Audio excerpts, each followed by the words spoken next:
Hi நண்பா, வணக்கம். நான் உங்கள் ரகுநாத் பேசுகிறேன். இந்த காணொளி பதிவு எதுக்கான்னு பார்த்தீங்கன்னா, ஒரு சின்ன டிப்ஸு தான். என்னன்னு பார்த்தீங்கன்னா, பொறுத்திருந்து பாருங்கள், சொல்கிறேன் என்னான்ட்டு.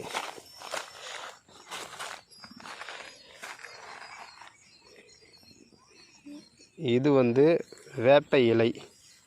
இந்த நுனி கொழுந்து தெரியுதுங்களா, இதுதான் வேப்பம் கொழுந்துன்னு சொல்லுவாங்க.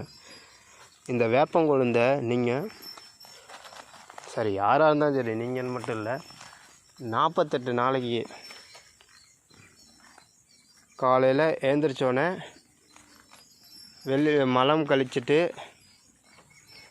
பல் விளக்கிட்டு 48 நாளைக்கு இந்த வேப்பங்கொழுந்தை சாப்பிட்டிங்கன்னு வச்சுக்கோங்க. தொடர்ச்சியாக சாப்பிட்டு வரணும். சாப்பிட்டு வந்தீங்கன்னா என்னென்ன பயன்கள் மட்டும் பாருங்கள். ஃபஸ்ட்டு ஒன், வயிற்றில் இருக்க பூச்சி, அதாவது தேவையில்லாத பூச்சிகள் நீக்கும். செகண்ட் ஒன் பார்த்திங்கன்னா, செரிமானத்தை மேம்படுத்தும், அதாவது செரிமான சக்தியை அதிகரிக்கும். மூணாவது, கல்லீரல் செயல்பாட்டை அதிகரிக்கும். அதாவது கல்லீரல் செயல்பாட்டை இந்த சக்தியெல்லாம் விட்டமின்ஸ் எல்லாம் உறிஞ்சி வைக்கிற அந்த தன்மையை அதிகப்படுத்தும். அடுத்தது நாலாவது என்னன்னு கேட்டிங்கன்னா, தோலில் ஏற்படக்கூடிய எல்லா பிரச்சனைகளையும் சரி செஞ்சு கொண்டு வரும். இதை ரொம்ப நாளைக்கு சாப்பிட்டுட்டு வந்தோம்னா. அடுத்தது 5வது ஒரு பெனிஃபிட் இருக்குது. என்னன்னு பார்த்தீங்கன்னா,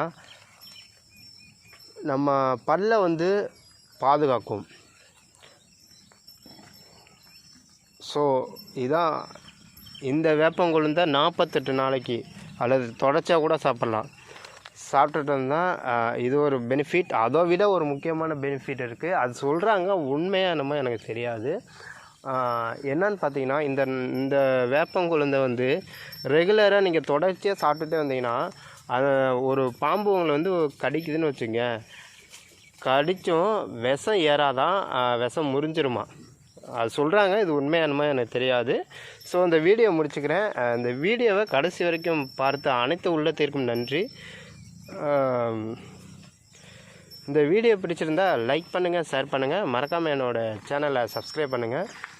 அடுத்த ஒரு காணொளியில் சந்திக்கிறேன். அதுவரை உங்களிடமிருந்து விடைபெறுவது உங்கள் ரகுநாத்.